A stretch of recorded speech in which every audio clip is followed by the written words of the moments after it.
yan. Ayan po siya, mukha niya yan. Ayan, yung puwet niya na pinagkakatuwaran niya. Ipaparinig ko na lang po sa inyo.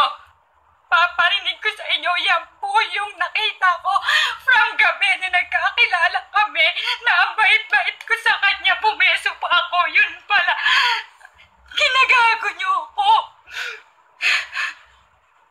Anong gagawin mo pag nahuli mo yan na sinisend ng babaeng pinakasama mo kagabi? Hindi mo ba magugulpe? Hindi mo ba masasaktan yung boyfriend mo? Yung kalibin mo, hindi mo ba masasaktan? Huwag niyong sabihin na nabubugbog ako.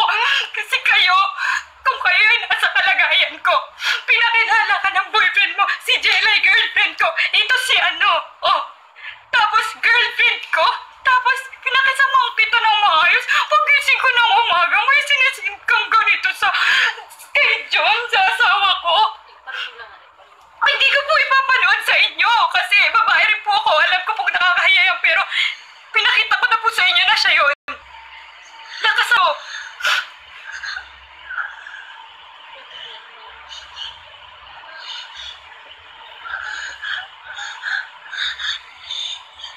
Patahina.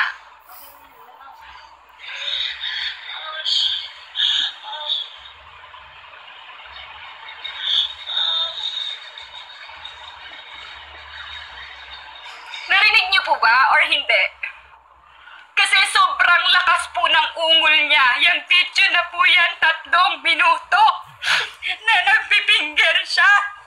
Kaya galit na galit ka kanina. Sabi mo, titingnan mo pa yung CCTV sa magpakailanman kasi ang pinalabas sa magpakailanman. Kaya kami nag-iwalay dahil sinasayawan mo siya.